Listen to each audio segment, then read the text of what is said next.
अस्सलाम वालेकुम। Today our question is what is charge. Charge को अंडरस्टैंड करने से पहले हम लोगों को कुछ बेसिक कॉन्सेप्ट समझने पड़ेंगे।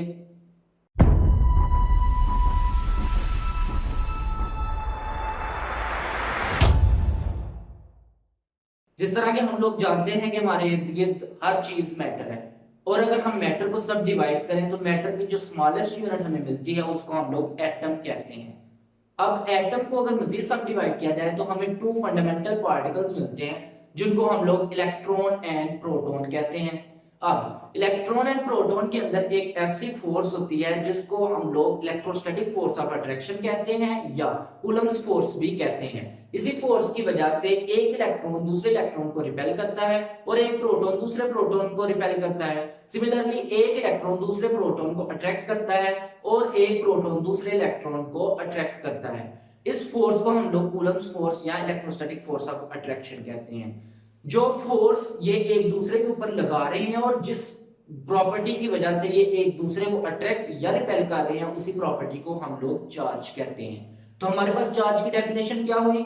Charge is the property of a substance due to which it attracts और रिपेल एनी अदर सब्सटेंस। ये सब्सटेंस की या पार्टिकल की ऐसी प्रॉपर्टी है जिसकी वजह से ये दूसरे पार्टिकल को या सब्सटेंस को अट्रैक्ट करता है या रिपेल करता है। अब चार्ज एक दूसरे के ऊपर फोर्स लगा रहे हैं जिस फोर्स को मैं पहले भी कह चुका हूं कूलम्स फोर्स कहते हैं। उस फोर्स की मैग्नीट्यूड को फाइंड करने के लिए हमारे पास एक लॉ मौजूद है जिसको हम लोग कूलम्स लॉ कहते हैं। कूलम्स लॉ हमें मैग्नीट्यूड बताता है कि कितनी फोर्स के साथ एक इलेक्ट्रॉन ने दूसरे इलेक्ट्रॉन को रिपेल किया और एक इलेक्ट्रॉन ने दूसरे प्रोटॉन को अट्रैक्ट किया। उसके साथ साथ अगर हम कूलम्स लॉ की वेक्टर फॉर्म को डिस्कस करें तो कूलम्स लॉ की वेक्टर फॉर्म हमें मैग्नीट्यूड के साथ साथ इसकी डायरेक्शन भी बताती है कि इलेक्ट्रॉन ने अगर दूसरे इलेक्ट्रॉन को रिपेल किया है तो किस डायरेक्शन में रिपेल किया है, अगर अट्रैक्ट किया है तो किस डायरेक्शन में अट्रैक्ट किया है।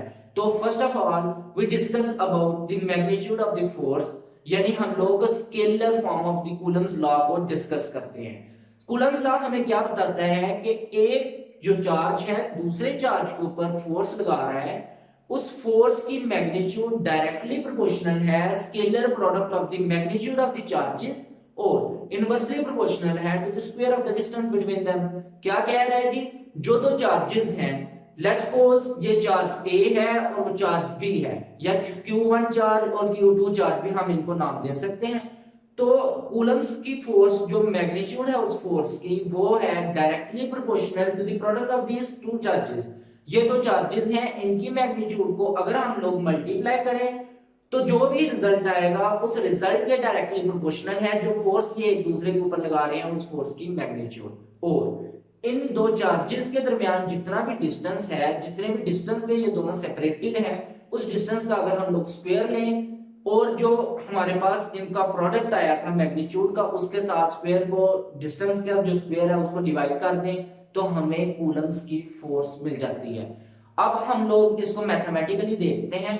क्या है कि force is directly proportional to the scalar product of the magnitude of the charges, यानी Q1 into Q2, and force is inversely proportional to the square of the distance between them, यानी R square. अगर हम proportionality को combine कर दें तो force हमारे पास आएगी force is proportional to Q1 Q2 divided by R square. हम लोग जानते हैं कि अगर हमें प्रोपोर्शनैलिटी को खत्म करना है तो उसके लिए हम एक कांस्टेंट इस्तेमाल करते हैं। जो इधर कांस्टेंट लगेगा उसको हम लोग कूलम्स कांस्टेंट कहते हैं। उसको रिप्रेजेंट K से भी किया जाता है और C से भी। तो K की वैल्यू होती है 1/4 pi epsilon not. Epsilon not is the permittivity of free space और वैक्यूम। जो फ्री स्पेस या वैक्यूम दो चार्जेस के दरमियान जो स्पेस मौजूद होगी उसकी परमिटिविटी है एप्सिलॉन नॉट। अगर ये वैक्यूम या एयर ना हो, इसकी जगह मीडियम हमारा वाटर हो, ग्लास हो या कोई भी मटेरियल हो, तो परमिटिविटी हमारी चेंज हो जाती है और उस नई परमिटिविटी जो मीडियम की परमिटिविटी है उसको फाइंड करने के लिए हमारे पास एक रिलेशन है। Permittivity of a medium is equal to permittivity of free space into relative permittivity. इस रिलेशन की मदद से हम लोग उस मीडियम की परमिटिविटी को फाइंड आउट कर सकते हैं।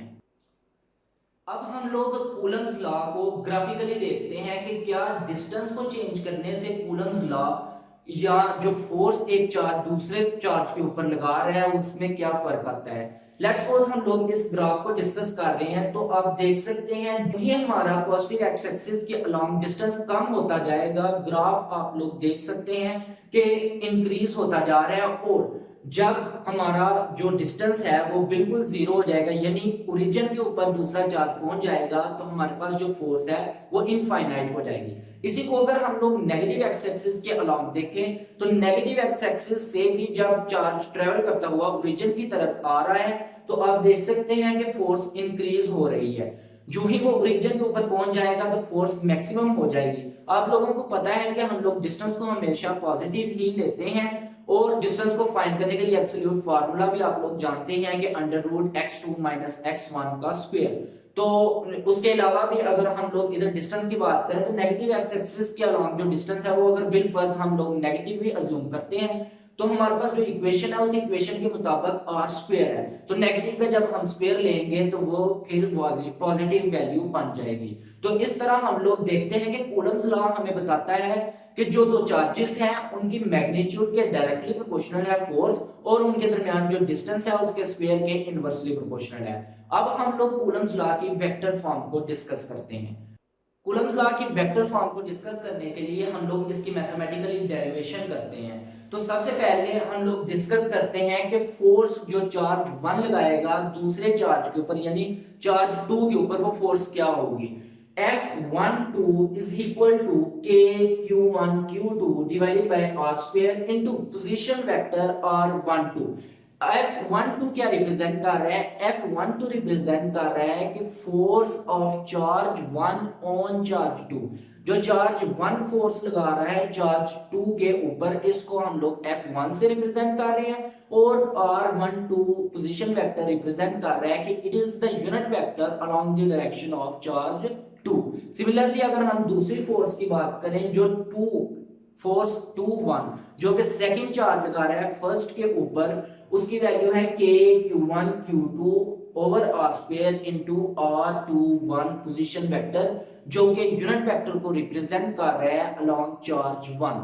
तो इसको अगर हम लोग न्यूटन के लॉ के मुताबिक देखें, न्यूटन के थर्ड लॉ के मुताबिक देखें, वैसे भी हम लोग जानते हैं कि एक चार्ज जितनी फोर्स लगा रहा है दूसरी के ऊपर, उतनी ही फोर्स वो चार्ज इसके ऊपर लगा रहा है, तो न्यूटन का थर्ड लॉ एप्लीकेबल होगा। न्यूटन का थर्ड लॉ क्या कहता था कि every action has an equal but opposite reaction. तो ये जो चार्ज इस चार्ज के ऊपर फोर्स लगा रहा है, उतनी ही फोर्स ये भी लगा रहा है उस चार्ज के ऊपर, लेकिन दोनों की डायरेक्शन ऑपोजिट है। तो इसको मैथमेटिकली हम लोग लिखते हैं R21 is equal to minus into R12। तो ये बेसिकली क्या रिप्रेजेंट कर रहा है जी, माइनस का साइन, ये रिप्रेजेंट कर रहा है कि इनकी डायरेक्शन ऑपोजिट है। तो अगर हम इसको इक्वेशन 1 में पुट करते हैं, तो इक्वेशन 1 हमारे पास बन जाएगी F21 is equal to K Q1 Q2 divided by R square into R21 की जगह हम लोगों ने अब रख दिया है माइनस R12, जो कि रिप्रेजेंट कर रहा है कि जो कूलम्स की फोर्स है वो इक्वल इन मैग्नीट्यूड है बट ऑपोजिट इन डायरेक्शन है। इसी वेक्टर नोटेशन को हम लोग इस्तेमाल करके बताते हैं कि एक चार्ज दूसरे चार्ज के ऊपर कितनी फोर्स लगा रहा है और किस डायरेक्शन के अंदर फोर्स लगा रहा है। I think you can understand Coulomb's law. अगर आप लोगों की इसके रिलेटेड कोई भी क्वेश्चन हो तो आप कमेंट कर सकते हैं। इसके अलावा हमारी वेबसाइट के ऊपर जाके हमें आप क्वेश्चन भी कर सकते हैं, या मुझे व्हाट्सएप पे पर्सनली मैसेज करके भी आप इसके रिलेटेड कोई भी क्वेश्चन पूछ सकते हैं। अल्लाह हाफिज़, अस्सलाम वालेकुम।